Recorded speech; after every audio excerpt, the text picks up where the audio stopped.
할렐루야. 아멘. 제가 지난 주에 성경 공부를 하게 할 때 이런 질문을 받습니다. 목사님, 7은 완전수가 아니던가요? 7은 하나님의 완전수 아닙니까? 라는 질문을 받습니다. 여러분들은 어떻게 생각하십니까? 7이 완전수예요? 글쎄요, 누군가는 그렇게 얘기하는 분들이 계세요. 7은 행운의 숫자요, 하나님의 숫자요, 이런 말씀들을 합니다. 근데 정확한 것은 여러분, 항상 그리스도인들은 성경의 기준을 가지고 있어야 돼요.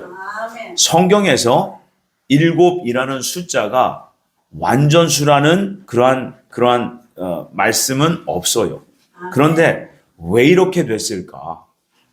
여러분, 그래서 우리가 말씀을 바로 알고 정확히 선명히 하는 것이 대단히 중요합니다. 그래서 지난주에도 한 번 구원은 영원한 구원이다. 이것은 성경에 없어요. 여러분, 구원받은 그리스도인들은 반드시 성화의 과정을 거쳐서 그 구원이 완성되는 지점까지 가야 되는 거예요. 그래서 여러분, 신앙인들의 신앙의 목표가 뭐예요? 죄에서 완전히 해방되는 거예요. 그러면 우리는 지금 죄에서 완전히 해방됐는지 나를 돌아보면 안다고. 그래서 우리는 죄를 씻을 수는 있어요. 누구 때문에? 예수 그리스도의 그 은총 덕분에 우리는 죄를 고백하기만 하면 예수님께서 곧 주의 성령님께서 오셔서 우리의 죄를 씻어주십니다. 그 과정을 계속해서 부단히 가야 되는 거예요. 그래서 구원의 완성의 지점까지 다다라야 되는 겁니다. 그래서 성경을 그 핵심적인 그 진리로 하나님께서는 우리에게 그 성경을 그 분량 많은 그 많은 내용들을 우리에게 주셔서요. 그래서 여러분, 그 최초의 인류였던 아담과 하와가 하나님 앞에 불순종함으로 죄를 짓게 되지요.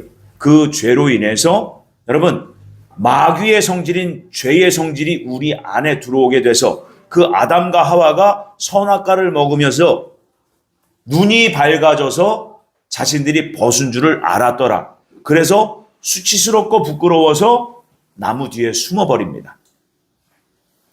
여러분, 이게 죄인 된 모습이에요. 여러분, 죄 때문에 두려워하고 죄 때문에 죄가 있기 때문에 우리가 근심, 걱정, 염려, 두려움이 생기는 거예요. 그래서 그 두려움에서 해방되려면 어떻게 돼야 돼요? 결국 우리의 죄의 뿌리가 여러분 해결돼야 되는 거예요. 그게 원리입니다. 그래서 오늘 주님께서 우리에게 무엇을 말씀하시고자 하는지, 여러분, 이 복음은 바로 속죄예요. 복음의 곧 그 핵심은 속죄입니다. 죄를 씻어내는 거예요. 죄를 어떻게 씻어내는 거냐, 이것을 가르쳐주고 계시는 겁니다. 그래서 오늘 본문 말씀이 가죽옷을 지어 입혔다. 여러분, 그 나의 수치스러움을 가리기 위해서는 곧 그 수치스러운 그 감정을 느낀 것이 뭐예요? 죄예요. 죄가 수치스럽게 느껴지게 한 거예요. 그래서 그 수치스러움을 가리기 위해서 하나님께서는 가죽옷을 지어 입혔다. 여러분, 이게 복음이에요. 이게 복음이라고. 그래서 그 가죽을 잡기 위해서는 반드시 그 가죽에 짐승을 잡아야 돼요. 그래서 그 짐승의 피를 반드시 흘려야만 그 수치를 가려줄 수가 있는 겁니다. 그 원리예요. 그래서 여러분, 우리가 잘 생각해 보면 겉으로 드러난 수치를 가린다고 해서 속에 들어와 있는 죄의 수치를 없앨 수는 없는 겁니다. 그래서 하나님께서는 근본적인 문제를 해결하시기 위해서 할례를 행하라 라고 구약 성경에 당신께서 택하신 이스라엘 백성들에게 할례를 행하라, 요거를 명령하셨습니다. 그래서 오늘 본문의 말씀을 가지고 끝까지 책임지시는 하나님이라는 제목으로 말씀을 나누고자 합니다. 여러분, 성경을 구약과 신약으로 주셨어요. 그래서 구약은 여러분 약속, 신약도 약속이에요. 근데 구약은 그 오래된 약속이다 해서 구약이라고 해요. 근데 그 약속이 성취된 그 시대가 신약 시대입니다. 그 신약 시대에 누가 오셨어요? 예수님이 오셨어요. 여러분, 그 약속이 뭐냐? 바로 우리에게서 그 불행하고 영원히 저주받을 수밖에 없고 우리가 영원히 비참하게 하나님과 영원히 떨어져서 지옥으로 갈 수밖에 없는 그 죄를 해결해 주시겠다는 약속이에요. 그래서 하나님 나라를 우리 가운데 허락하시고 하나님 나라, 곧 하나님께서 통치하시는 선하신, 온전하신, 거룩하고 의롭고 밝고 명랑한 그 나라를 주시겠다는 약속이에요. 그래서 여러분, 그 나라에 들어가기 위해서는 뭐가 없어야 된다는 거예요? 죄가 없어야 된다. 여러분, 이게 복음이에요. 이게 하나님의 약속이에요. 그래서 오래된 약속, 옛날의 약속을 이루시기 위해, 성취하시기 위해서 예수님이 오신 거예요. 독생자, 아버지 하나님의 아들의 신분으로 이 땅에 오신 겁니다. 그래서 여러분, 그 세상의 모든 것을 불행하게 만든 죄의 근본적인 원인을 제거하기 위해서 구원의 틀을 만드시는 하나님을 구약에서는 보여주고 계세요. 그래서 구약의 율법을 통해서 죄사함을 행하게 하십니다. 그래서 그 말씀에 보면 창세기 21장 4절에 이렇습니다. 그 아들, 누구의 아들? 아브라함의 아들 이삭이 난 지 8일 만에 그가 하나님이 명령하신 대로 할례를 행하였더라. 여러분, 이때부터 하나님은 하나님께서 무엇 하시려고 하는지 아브라함 때부터 보여주고 계세요. 그래서 히브리서 9장 22절에 보면 율법을 따라 거의 모든 물건이 피로써 정결하게 되나니 피 흘림이 없은즉 사함이 없다는 거예요. 피 흘리지 않으면 죄 사함, 곧 우리의 그 근본적인 수치를 가릴 수도 없고 또한 겉으로 드러나는 그런 수치스러운 우리의 부끄러움, 걱정, 근심, 염려, 두려움이 사라지질 않아요. 그런데 하나님께서 우리에게 하시고자 하는 것은 처음부터 이 뿌리를 없애주시는 게 아니에요. 그래서 겉으로 드러난 그런 우리의 수치, 곧 죄의 뿌리 때문에 나타나는 우리의 생활의 염려, 걱정, 근심, 두려움을 바깥에서부터 씻어주시는 원리로 우리에게 복음을 주셨어요. 여러분, 그 원리를 오늘 잘 알고 배우고 깨닫고 우리의 삶에 적용하기를 바랍니다. 그런데 여러분, 출애굽기 4장 24절 26절에 보니까 여러분, 이 성경 자주 읽으셨어요. 그치요? 한번 읽어볼까요? 시작. 모세가 길을 가다가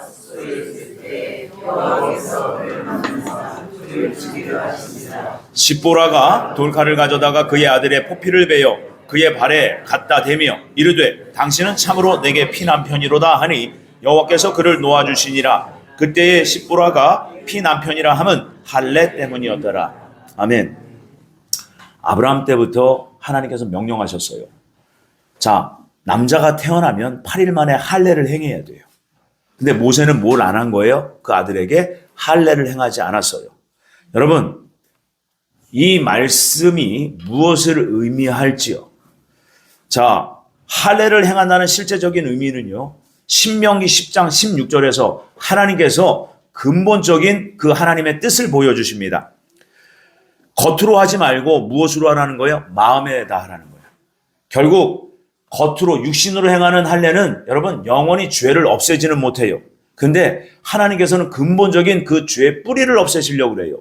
그래서 마음에다가 하라 이렇게 합니다. 근데 마음은 곧 우리의 영혼은 우리의 영혼에다가 어떻게 칼을 대며 어떻게 할 겁니까? 이해가 안 되는 거예요. 그래서 여러분, 그 할례의 진정한 의미, 그 실체는 마음속에 뿌리 박힌 죄의 뿌리를 뽑아내는 겁니다. 그런데 그 마음의 죄를 제거하는 할례인데 왜 하나님께서는 모세에게 갓난아기에게 육체 할례를 행하지 않았다고 그것 때문에 죽이려고 하셨을까? 궁금하지 않습니까?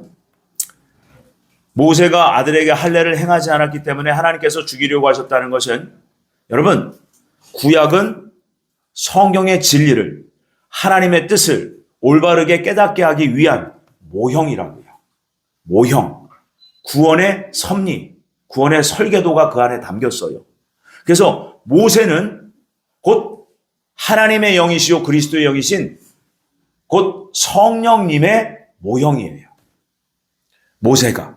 그래서 모세가 아들에게 할례를 행하지 않았다는 것, 이것은 어마어마하게 중체에 대한 문제라는 것을 하나님께서 가르쳐 주시고자 하는데, 바로 여러분, 모세는 성령님이시고 갓난 아기는 저와 여러분들이에요. 저와 여러분들이라고.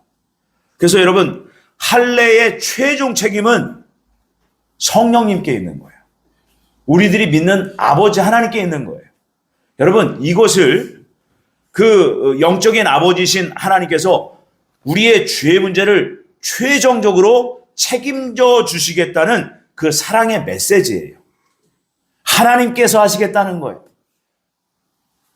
마태복음 19장 24절 26절에 보면 그 부자가 하나님의 나라에 들어가는 것이 낙타가 바늘귀로 들어가는 것보다 쉽다 그러세요. 그만큼 하나님 나라에 들어가는 것이 불가능하다는 거예요. 그래서 베드로가 주님께 묻습니다. 그러면 누가 과연 하나님 나라 들어갑니까? 어떻게 그러면 그 구원을 얻겠습니까? 너희는 할 수 없다. 하나님께서 하신다는 거예요. 여러분, 요 내용만, 요 설교만 여러분들에게 딱 전달이 된다면 이게 하나님이 다 하시니까 나는 할 게 없는 줄 알아. 여러분, 그게 아니에요. 여기에서 기독교 신학에 오류가 생긴 겁니다.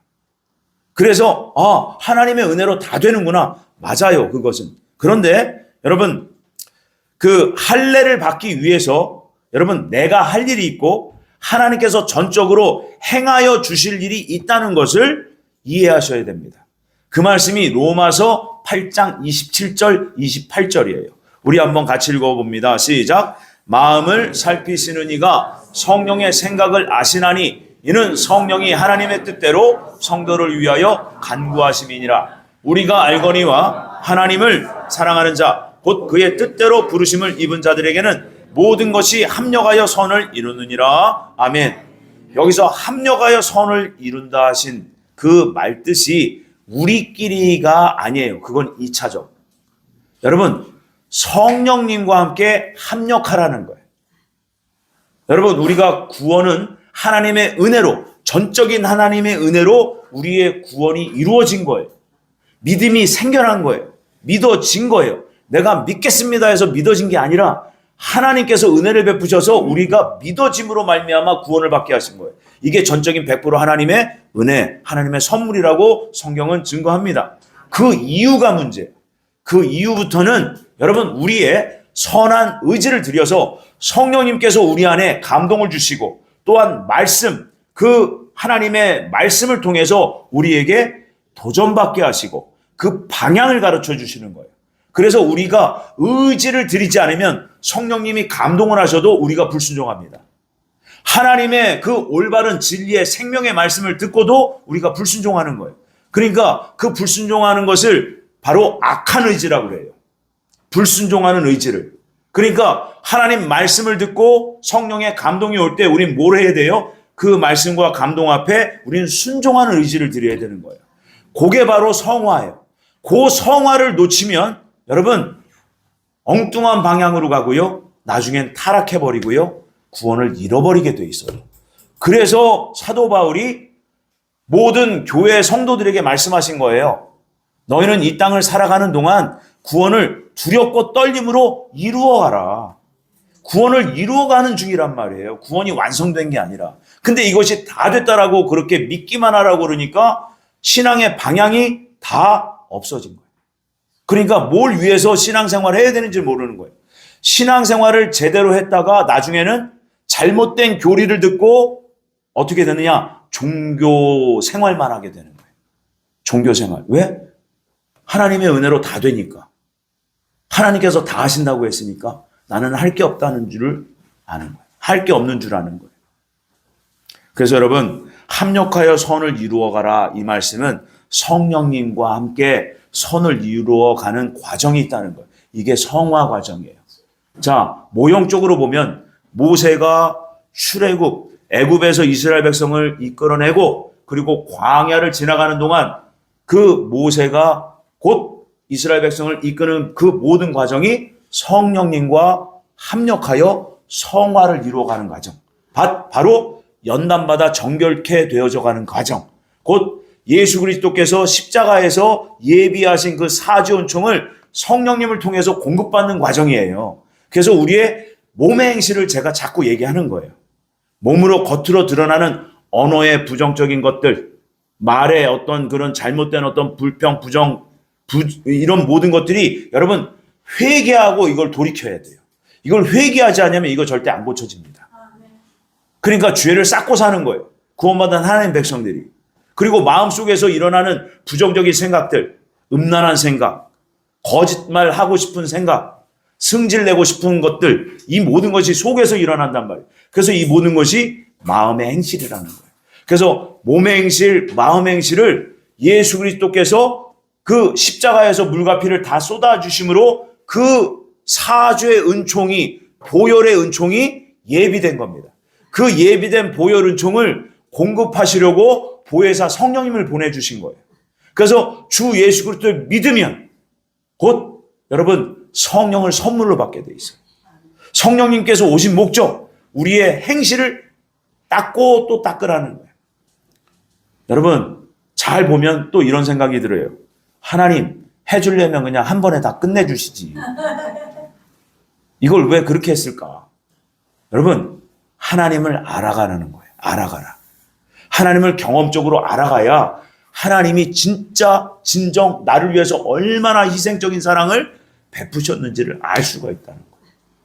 그런데 한 번에 모든 걸 다 그냥 정리해버리시면 그 기회가 없는 거예요. 그만큼. 그래서 우리의 인생, 신앙 인생은요, 이 땅을 살아가는 동안에 거룩해져라, 성결해져라, 연단받아서 정결케 되자. 하나님이 이걸 만들어 놓으셨어요. 이 안에서 하나님을 알아가라는 거예요. 그래서 오직 하나님을 아는 것과 믿는 것 안에서 자라가라. 성장해라. 이 말이에요. 저와 여러분들은 얼마나 성화에 관심이 있으십니까? 여러분, 이 땅에서 성장한 만큼 하나님 나라에 여러분 영광이 달라져요. 이게 너무나 중요한 거예요. 중요한 겁니다. 그래서 고린도전서 15장에 해와 달과 별과 별의 영광이 다르다.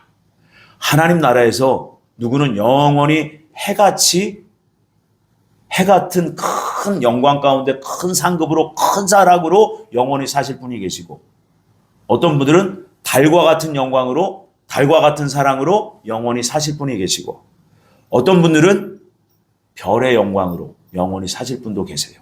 다 다르다. 이게 뭐예요? 행한 대로 갚아주시겠다는 하나님의 그 진리의 말씀이에요. 그러니까 행함이 중요해요, 안 중요해요? 중요해요. 행함으로 구원받는 게 아니에요. 행함으로 상급받는 거예요. 믿었다고 해서 다 상 주시는 게 아니라 하나님은 은총을 베푸시고 그 은총으로 들어가는 나라가 하나님 나라고, 그 이후에 거기서 영원히 사는 그 형편과 삶의 질은 이 땅에서 믿는 자들이 어떻게 행했는지에 따라서 그 공력, 그 공적, 그 행함에 따라서 하나님 나라에서 상 받아서 영원히 산다는 거예요. 제가 만나지는 모든 분들에게 여러분 이렇게 하나님 나라에서 큰 상급 받아서 하나님께 영광을 돌리며 그렇게 많은 이들에게 큰 또 그 나라에서도 큰 은혜를 끼치는 그러한 존재로 영원히 사시라는 거예요. 그게 제 소망입니다.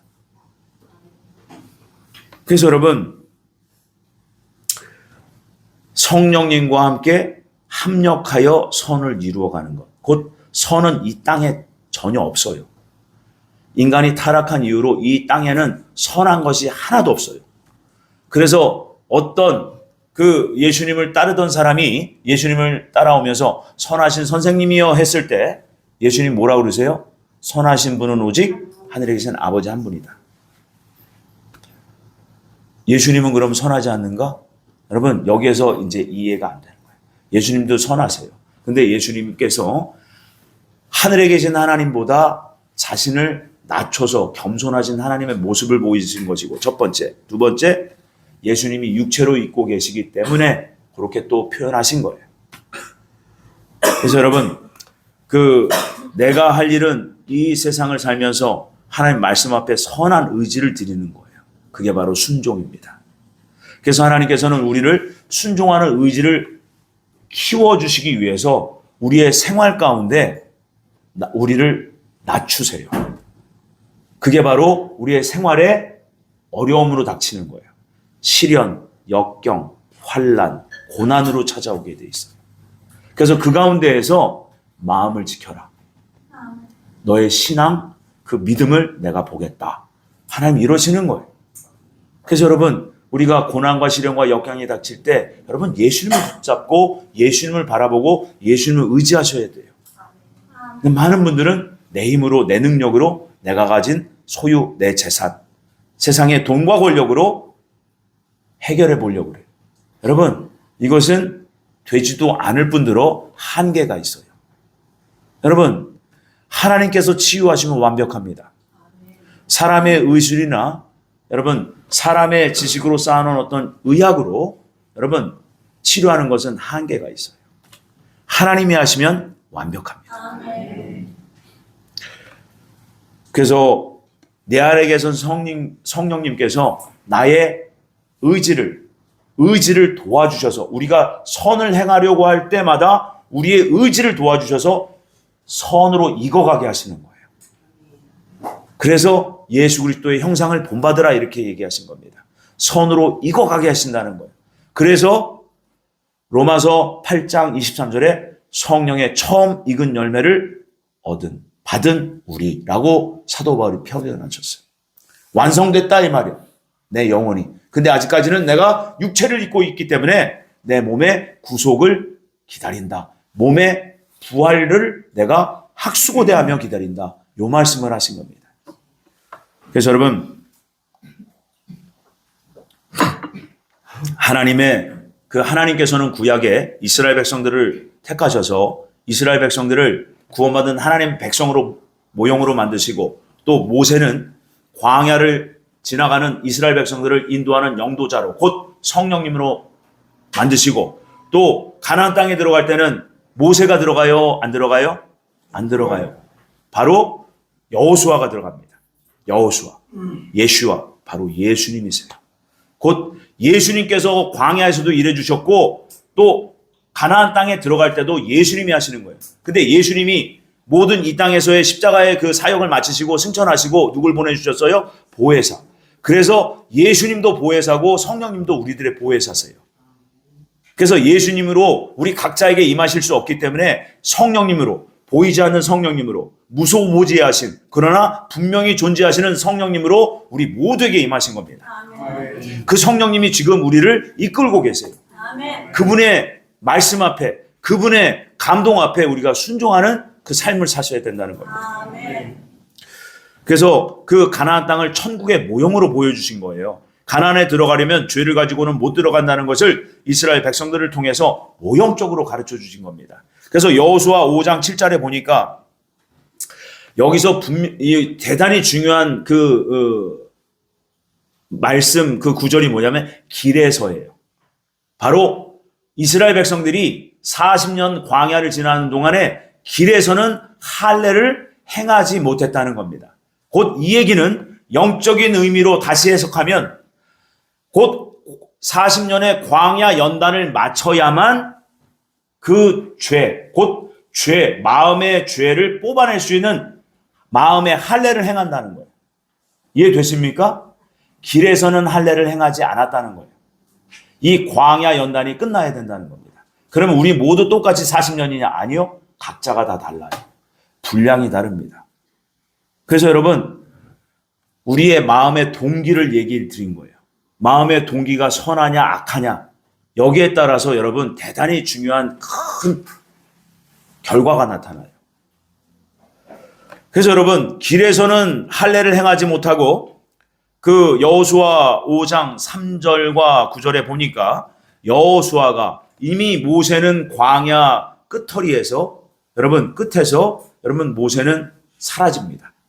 그리고 여호수아가 바톤을 이어받아서 천국의 모형인 가나안 땅에 데리고 들어가는 거예요. 근데 할례를 안 했어. 그래서 할례산이라는 곳에 데리고 가서 거기서 할례를 행합니다. 여호수아 5장 9절이 대단히 중요한 영적인 모형이에요. 자, 하나님께서 말씀하시는 거예요. 내가 애굽의 수치를 너희에게서 떠나가게 하였다. 바로 죄의 성질, 죄의 뿌리를 갖다 뽑아냈다는 거예요. 여러분, 이것은 대단히 여러분 영적인 큰 의미가 있어요.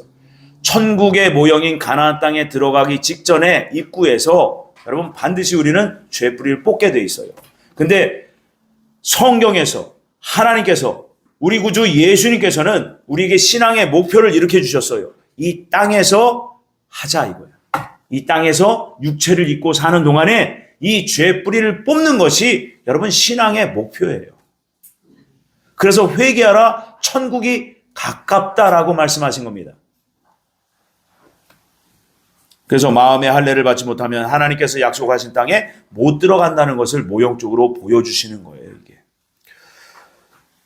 그리고 하나님께서는 이스라엘 민족을 세우시고 그 민족 안에 모형적인 진리를 담으셨다고 말씀드렸어요. 할례 후에 여리고성이 무너집니다. 여러분, 이것은 또 대단히 중요한 영적인 원리예요. 원죄가 뿌리 뽑히는 모형적인 사건을 보여주신 거예요. 여러분, 이유 없이 하나님께서 하루에 그 여리고성을 한 바퀴, 또 엿새 동안 한 바퀴씩 돌다가 일곱째 날에는 7번 돌아라. 그런데 여러분, 놀랍게 그 여리고성, 어마어마하게 견고한 성이 무너져 내립니다. 여러분, 이것은 단순한 하나님의 기적을 보여주시기 위한 퍼포먼스가 아니에요. 엄청난 영적인 비밀이 이 안에 들었습니다. 여호수아 6장 3절에서 5절에 보면 지금 제가 말씀드린 대로 7째 날에는 그 성을 7번 돌며 제사장들은 나팔을 불 것이며, 그러면 5절에 뭐라 그래요? 그 성벽이 무너져 내리리니 백성은 각기 앞으로 올라갈지니라. 자, 이게 무슨 내용이냐? 결국 여리고성은요, 우리 안에 깊이 뿌리 박혀 있는 견고한 죄악 성질을 얘기하는 거예요.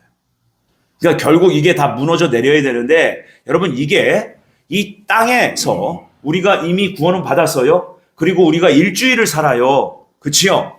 그래서 천성을 향해 가는 구원받은 하나님의 백성들이 광야에서 가장 중요하게 지켜야 될 필수 조건을 가르쳐 주시는 거예요. 이게 한 번에 이루어지는 것이 아니라 매일매일 이루어지는 거예요. 이 사건은.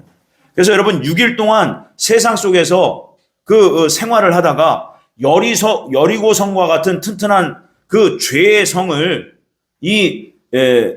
곧 이 여리고성은 죄악 세상을 또 의미합니다. 그러니까 그 7째 날에는 하나님 앞에 모여서 여러분 죄사함을 받으라는 거예요. 6일 동안은 세상에서 열심히 일하다가 7째 날에는 하나님께서 안식을 선포하시고 너희는 아무 일도 하지 말라는 거예요. 왜? 하나님이 너희들을 깨끗게 하시려고 그런다. 여러분, 이것을 광야에서부터 계속해서 가르치신 거예요. 이게 결론이 바로 여리고성이 무너지는 결론으로 나타나는 겁니다. 그러니까 하나님의 백성들은 7일째 안식일 날 하나님의 성회로 모이는 것이 여러분 가장 중요한 조건이에요. 이해되십니까? 근데 지금 이 시대는 자기 좋은 대로 섬겨요. 그래서 제가 이런 질문도 했어요. 주일날 100만 원짜리 아르바이트 생기시면 어떡하시겠습니까? 안 가지요. 1000만 원짜리는요? 고민이 생깁니다.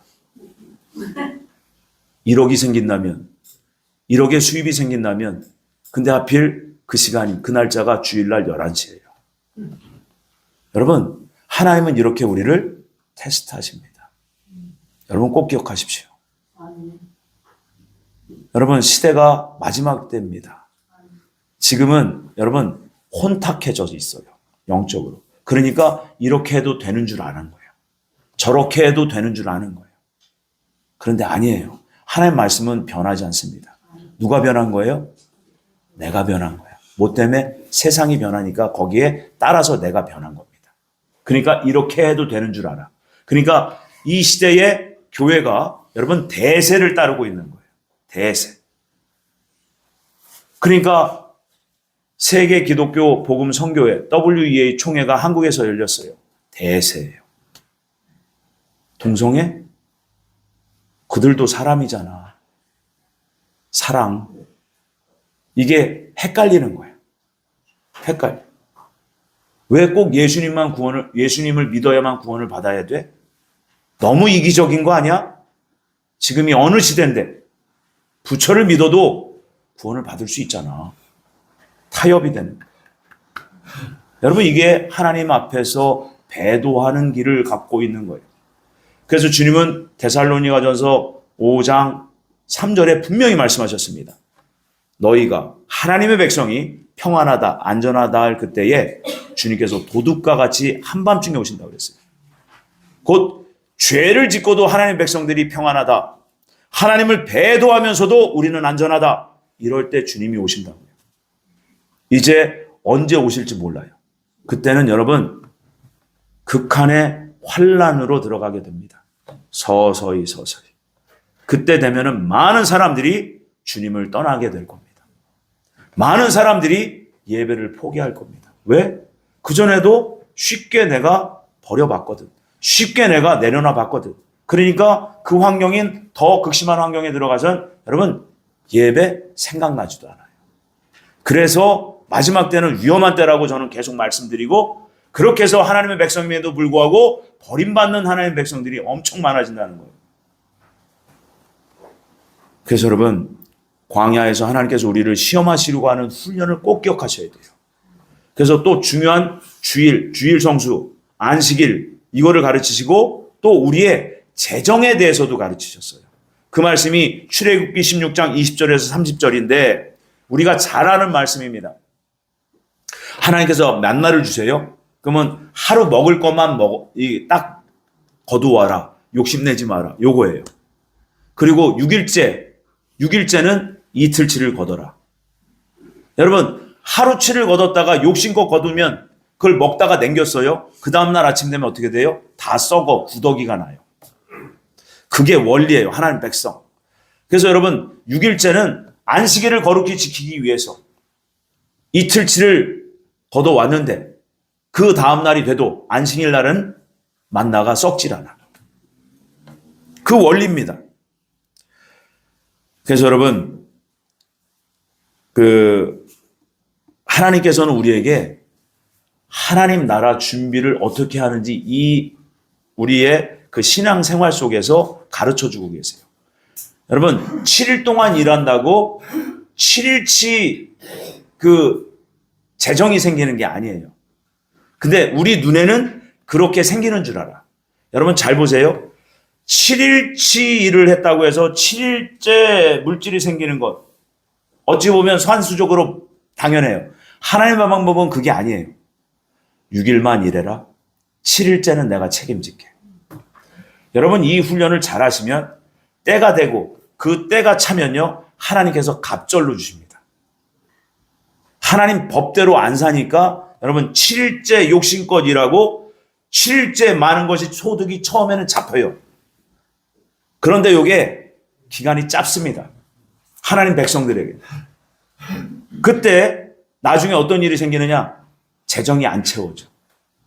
그리고 그때도 하나님께서 계속 가르치세요. 기회를 주세요.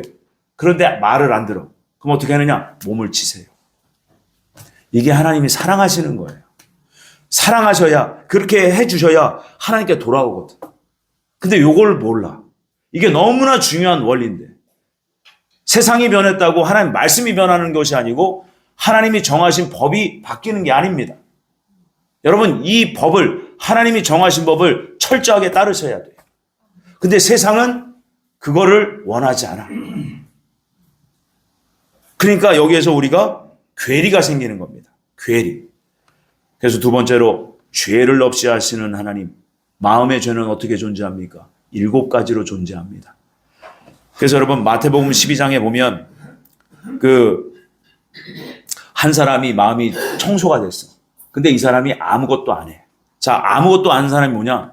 주일 성수 안 해. 하나님께서 재정을 주시는데 그 재정이 내가 한 건 줄 알아. 6일보다도 7일 하루 더 일하면 더 많이 벌리잖아. 그래서 하나님은 한번 깨끗게 해주셨는데 하나님의 뜻을 따르지 않아. 하는 법대로 살잖아요. 그러니까 그 뒤에 뭐가 와요? 더 심한 7 귀신을 데리고 들어와서 그 마음을, 그 환경을 확 잡아버립니다.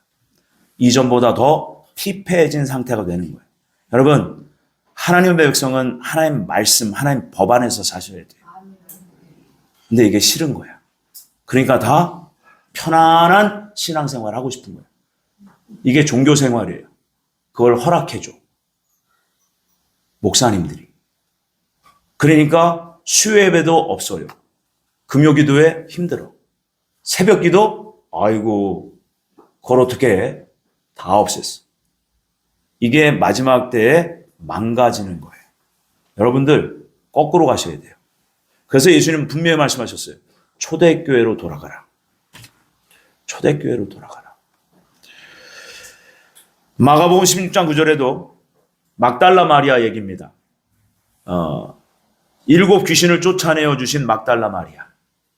또 잠언서 26장 25절에도 그 마음에 7가지 가증한 것이 있다. 우리 마음, 우리 그 영 속에 7가지로 죄가 뿌리 내리고 있습니다. 교만, 태만, 음란, 아집, 질투, 포악, 거짓. 이게 바로 지옥이에요. 이 지옥이 이렇게 돼 있어요. 7지파로. 여러분 그 지옥 같은 성질이 우리 안에 들어와 있는 거예요.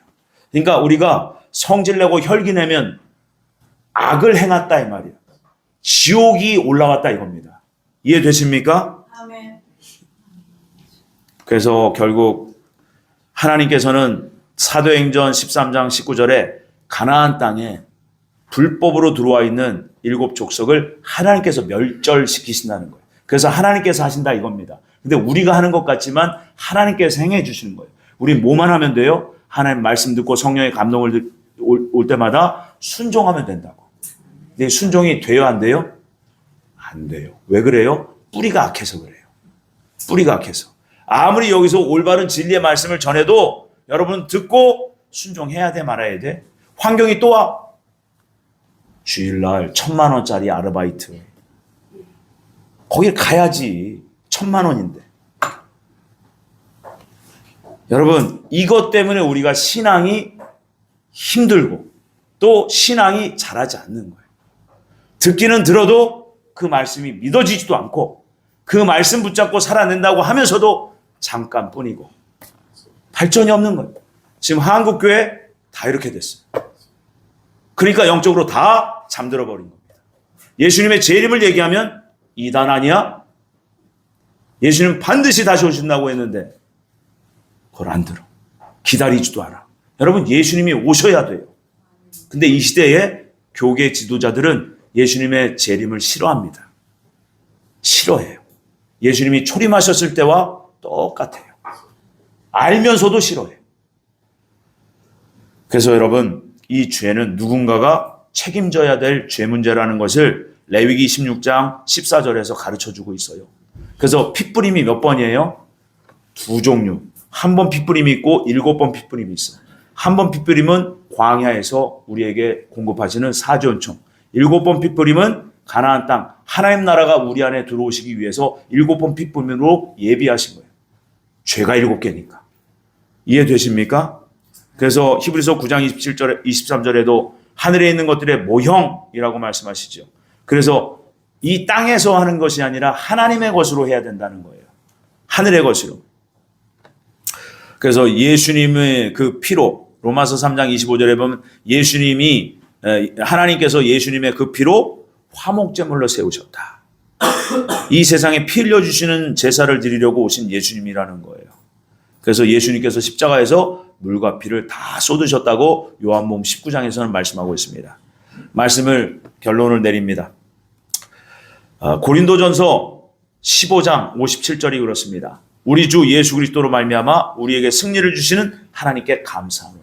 이 모든 것을 하나님이 하시는 거예요. 성부, 성자, 성령 하나님이 하시는 거예요.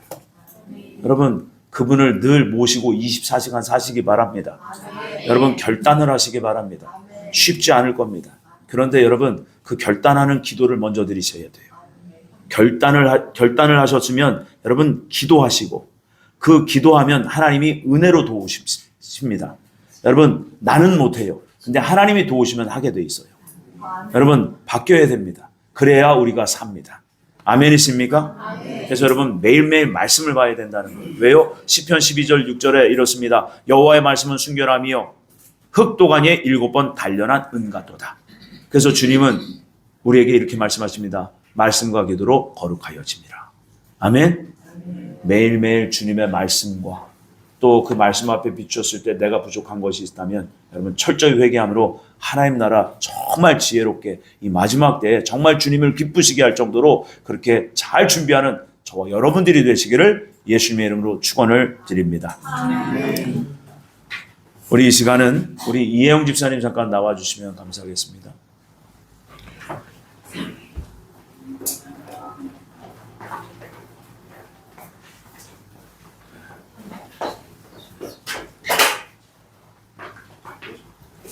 우리 이혜영 집사님께서 여러분 잘 아시지만 뇌하수체 종양이라는 진단을 받으셨어요. 근데 그 이후에 하나님께서 놀랍도록 치유하셨습니다. 하나님 앞에 간증하며 이렇게 또 영광을 돌리겠습니다. 안녕하세요.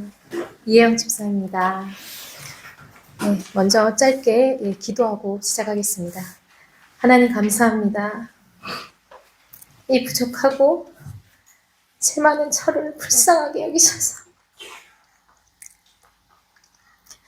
이 자리에 하나님의 영광을 위하여 오직 간증하게 하시니 감사합니다. 오직 주님만 영광 받으시는 자리 되기 원합니다. 감사합니다. 예수님의 이름으로 기도드립니다. 아멘. 네,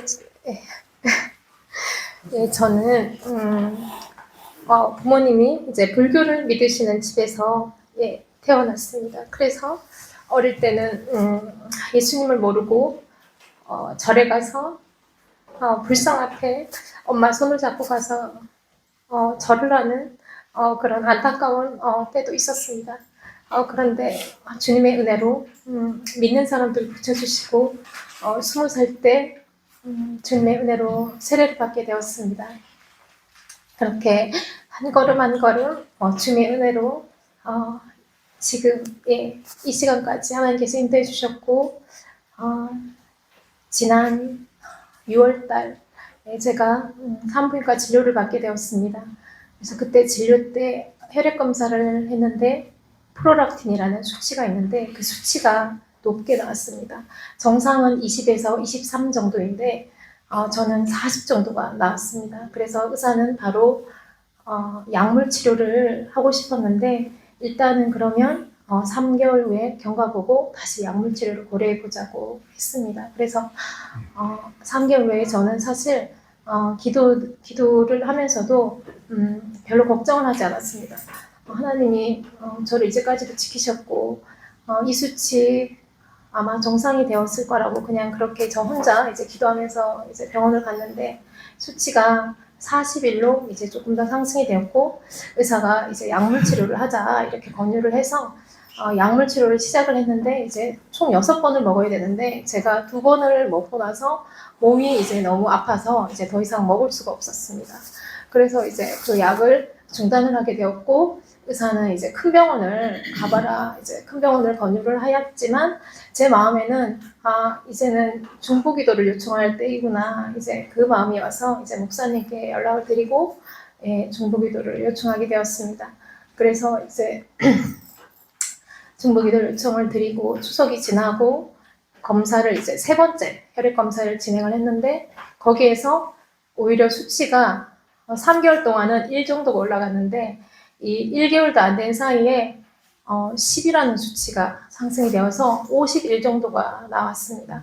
그래서 이제 의사는 저를 이제 걱정하지 말라고 그래도 약물 치료로도 치료될 수 있는 그냥 선종이다. 이제 착한 종양이라는 거죠.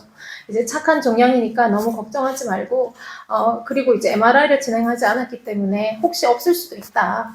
그러니 너무 걱정만 하지 말고 이제 상황이 되면 MRI를 한번 찍어보자 이렇게 권유를 했습니다.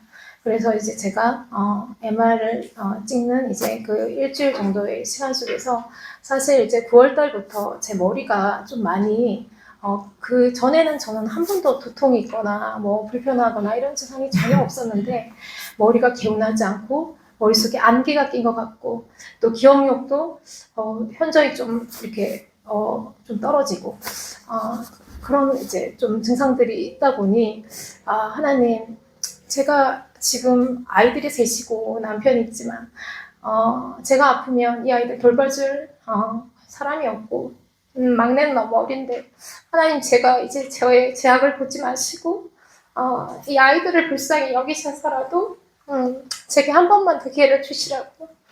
제가 이제 원래 중환자실에서 근무를 했었는데 그 중환자실에서 이제 사실 그런 환자들이 수술을 받고 오면 제가 케어를 해드렸었어요.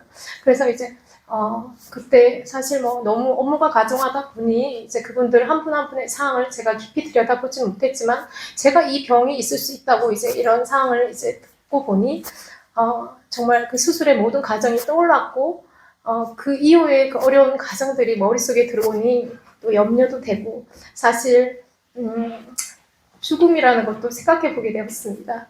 그래서 인생이라는 것이 주님의 말씀처럼 풀의 꽃과 같이 한순간이고 그리고 목사님 늘 말씀하듯이 이 땅에 사는 동안 그 한 번밖에 기회가 없는데 나는 지금 잘 가고 있었나? 저 자신도 돌아보게 되고 막내를 생각하면서 8살인 이 아이 하나님 불쌍하게 여기셔서 아직 제 손길이 많이 필요한데 주님 저에게 하나님의 긍휼을 더해달라고 그렇게 기도했습니다. 그리고 사실 하나님께서는 제게 그 결과에 종양을 없이 해달라는 기도보다는 마태복음 26장 39절에 겟세마네 동산에서 예수님이 마지막에 기도하셨던 내 아버지여 만일 이 잔을 내게서 지나가게 하옵소서. 만일 할만 하시거든 이 잔을 내게서 지나가게 하옵소서. 그러나 나의 원대로 마시옵고 아버지의 원대로 하옵소서. 아멘. 이 말씀을 자꾸 생각나게 하시고 이것을 붙잡고 기도하라는 마음을 주셨습니다. 그래서 종양을 없이 해달라는 기도보다는 사실 제 마음은 제 육신은 그것을 위해 기도하고 싶었지만 하나님 아버지 주님께 맡겨드립니다. 제가 이것을 통해서 연단을 원하신다면 제가 그 연단을 받아야지요. 그 연단을 받을 수 있는 힘도 주님께서 주실 줄을 믿습니다. 예, 그렇게 기도하게 되었습니다. 그래서 이제 MRI를 찍으면서도 사실 하나님께서는 제게 제 힘이 아닌 주님의 힘으로 담담하게 그 모든 시간들을 지나가게 하시고 이제 바로 한 30분 안에 이제 결과지를 받고 이제 열어보았는데 하나님 은혜로 종양에 특이소견이 없다는 그 결과를 보게 되었습니다. 그래서 다시 한번 이 말씀을 생각하게 되었고 하나님께서 이제 이 과정 속에서 제게 원하신 것은 그전에도 그렇게 기도를 했었지만 네가 이 뇌하수체 종양 앞에서도 내게 이 말씀을 온전히 붙잡고 기도하는 그 믿음의 훈련을 내가 원했다. 이 마음을 주셨습니다. 그래서 앞으로 이제 이 마지막 시대에 정말 하나님께서는 우리에게 각자에게 훈련을 주시겠지만 제게는 이 땅에 사는 날 동안 끝까지 이 기도 하나님께서 정말 내 뜻만 위해서 네가 가길 원한다. 하나님 마음으로 주님의 마음으로 끝까지 이 땅에서 사는 날 동안 네가 그것을 구하면서 그렇게 주님의 뜻 안에서 그렇게 가기를 내가 원한다. 그 마음을 주셨습니다. 그래서 정말 여기 계신 모든 성도님들도 늘 주님의 마음을 구하시고 주님의 뜻 안에서 가시면서 끝까지 승리하시고 철로의 역장의 길을 정말 잘 주님 계시는 그 품에 안길 때까지 잘 가시는 모든 성도님 되시기를 소망하고 기도드리겠습니다. 네, 감사합니다. 하나님께 영광.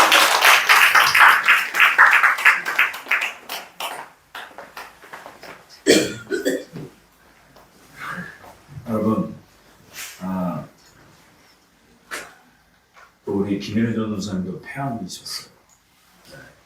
네, 이제 다음 달 1일 날 이제 최종 진료 보시고 완치 판정을 받으시면 그때 한번 또 말씀을 드릴 거예요. 여러분, 하나님께서 왜 이렇게 보여주실까요? 믿음을 가지라는 거예요. 믿음 없이는 말씀 못 지켜요.